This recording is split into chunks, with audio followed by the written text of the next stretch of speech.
Hello and welcome to the YouTube channel Implications of Attachment Research. I'm Helen Beckwith. I'm a clinical psychologist and researcher at Cambridge University. I'm joined today by Professor Marinus van IJzendoorn from the Netherlands. He's a professor of child and family studies at the universities of Leiden and Rotterdam, and he's also a Wellcome Trust visiting professor at the University of Cambridge Medical School. Thank you very much for joining us today. And we're going to talk today about some of the important implications of his work in attachment research and how this translates to clinical practice.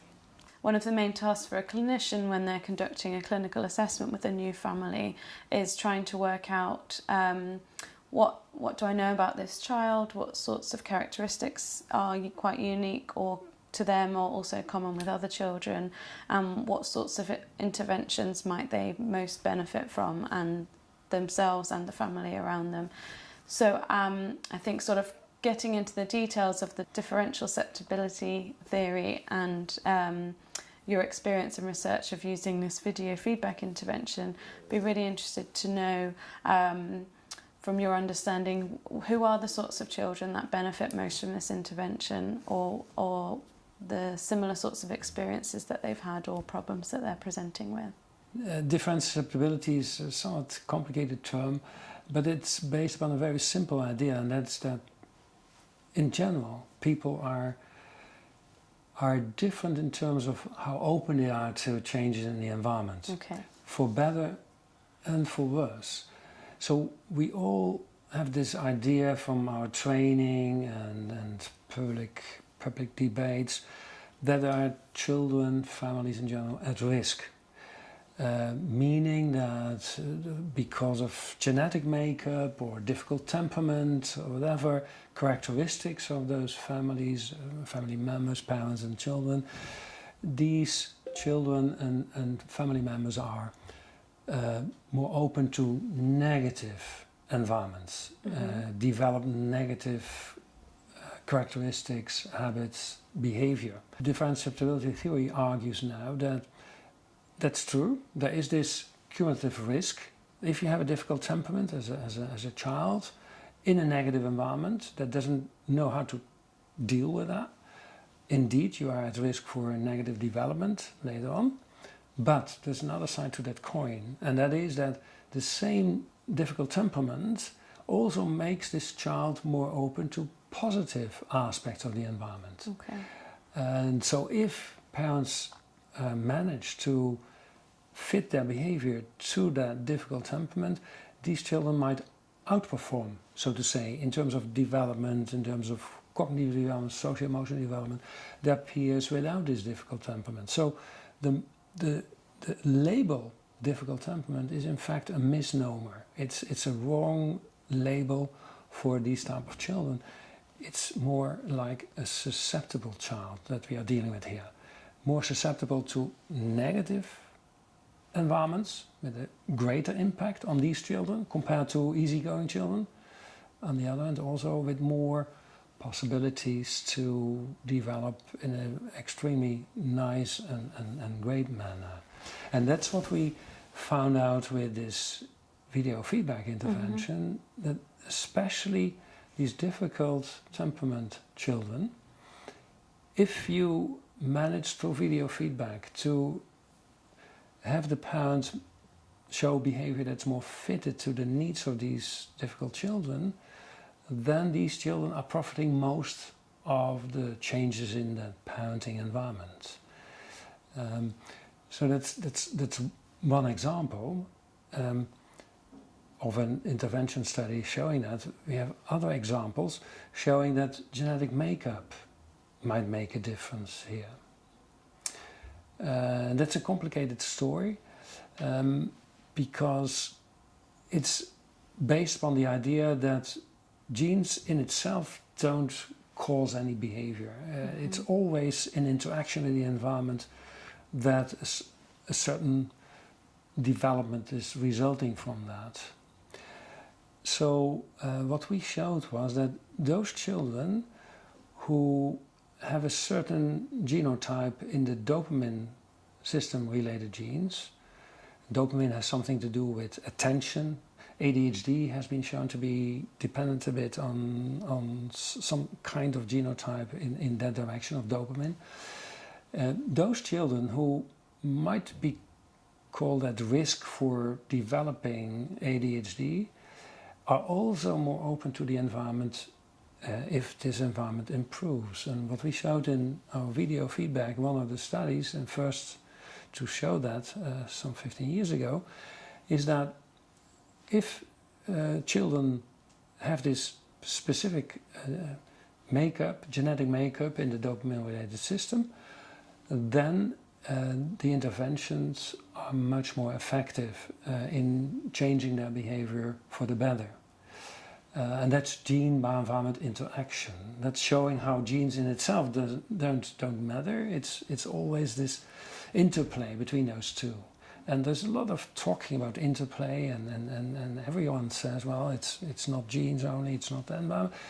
But what we showed here, that it's really an intertwining of those two components that creates more optimal development. Could you give us an illustration of the theory, the differential susceptibility theory? Yeah, this is wonderful metaphor introduced by Boyce. He's a pediatrician. He talked about orchids and dandelions, and these orchids, you can imagine that those are the flowers that are most susceptible to the environment, for better and for worse. Mm-hmm. If an orchid is in the hands of a very bad gardener, it's withering away very quickly. But if there's a very, very careful gardener in fruitful soil, then these are the most beautiful flowers that you can imagine. That's what Tom Boyce argues, compared to dandelions. Dandelions survive in any niche in this world: harsh climate, mild climate, bad gardeners, great gardeners. These flowers are surviving all the time, and that's a metaphor for highly susceptible children, comparable to orchids, mm-hmm. needing special care, but then being able to outperform their peers, and dandelions who are more easily satisfied and more easily guided into adulthood. So I think that it's a metaphor, and therefore it's have a lot of shortcomings and a lot of drawbacks, but in principle it illustrates this idea of differential susceptibility, and that's why I like it in a way. Yes, and I think there's a very hopeful message in that, whereas we may have conceptualised some children previously at being very particularly vulnerable and more at risk. I think this theory and the findings from your research sort of show us that actually there's also great scope for opportunity with those children, and actually we can think about it in a more hopeful way. Yeah, I think that's a basic message of differential susceptibility theory within the context of attachment theory, that this labeling that we are doing most of the time in negative terms, like ADHD, depression, aggression, conduct problems, these are all, I think, in the end misnomers, in the sense that you can't imagine that evolution would have selected for only negative and self-destructive characteristics. Mm-hmm. So any negative characteristics that survived these millions of years of evolution should also have a positive function. And that's what we are looking at in differential susceptibility theory, and attachment theory is of course based upon the same roots, Darwinian roots, evolutionary theory. So I think it brings together basic science and applied issues like why is it that our therapies, parent training programs are so modestly effective? We would like to see more. Well, there is more if you look at those subsets of your clientele, of your patients, who are more vulnerable and more susceptible to the environment. And this is not with the wisdom of hindsight. It's a priori predictable who is more susceptible to the environment and who is less susceptible to the environment, because of this difficult temperament, certain genotype, we can predict who is best targeted in terms of our intervention efforts. We look at effectiveness of certain therapies or parent training programs only across the board of the whole sample. We miss important effectiveness in certain subsets of the people, the patients, the parents that you are dealing with. It's the subset of parents that you might call susceptible to the environment in general that profit much more than the average, and some of the parents and children don't profit at all.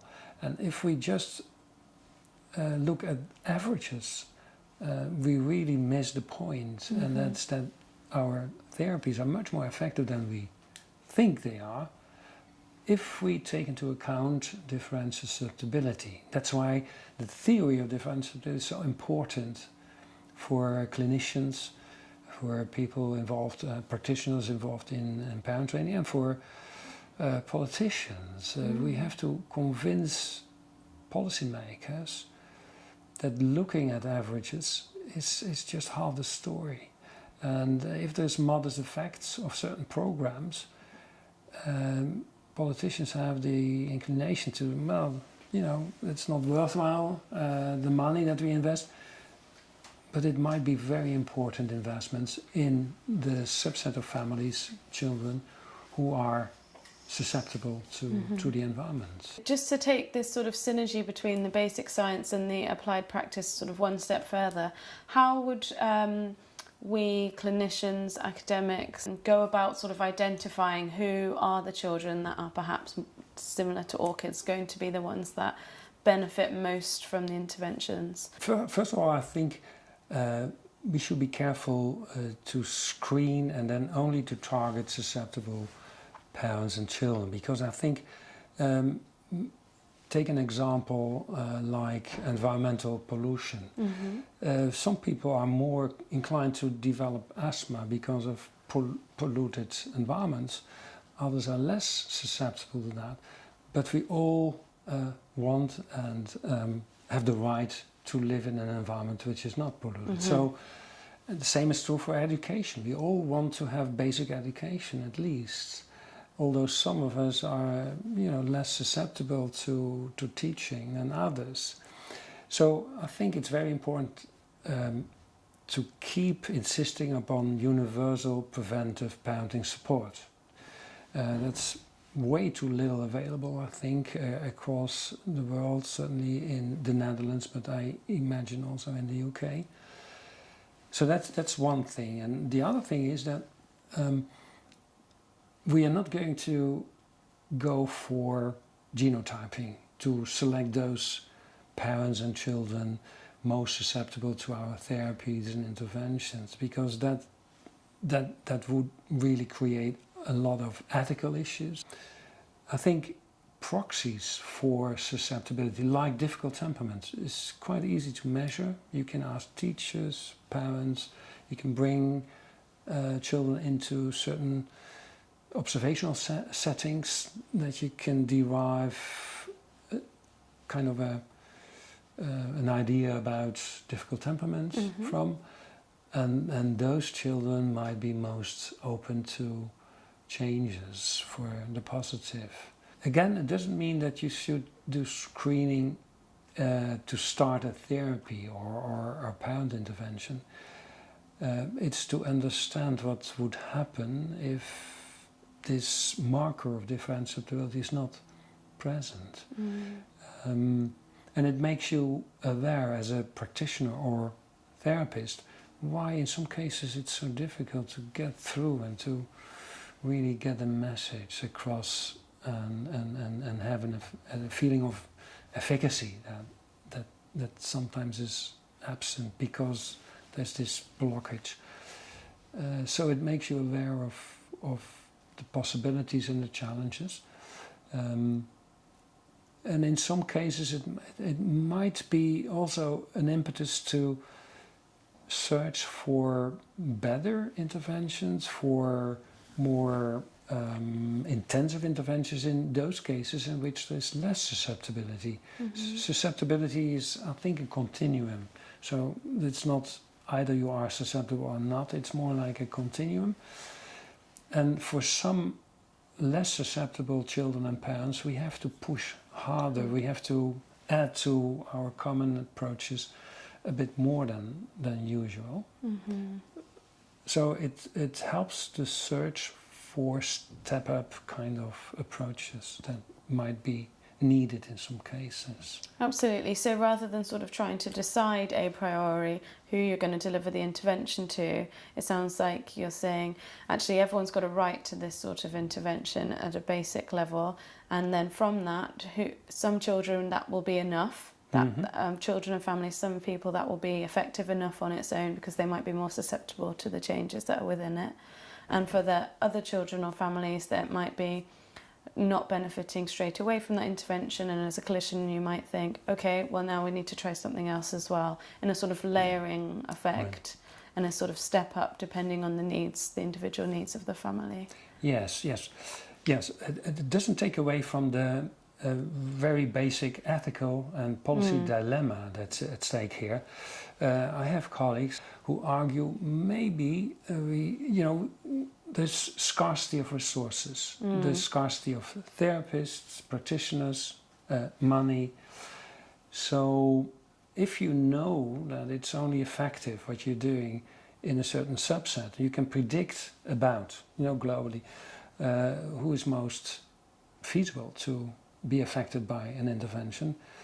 Why not use the scarce resources that you have for that subset of families, children and parents? What would be your response to that argument? Yeah, I have trouble with making those selections and screening a priori, because screening and selection always also entails self-fulfilling prophecy. So if parents and children are aware that they are being labeled as less susceptible, why bother, Absolutely. So you get this resignation and potentially negative side effects of that kind of screening efforts. Okay. Thank you very much, Professor Marinus van IJzendoorn, for discussing your work with us today. This is part of a broader Wellcome Trust project that we're doing, sort of disseminating lots of the research onto forums like YouTube and for practitioners. So thank you very much for your time. Thank you.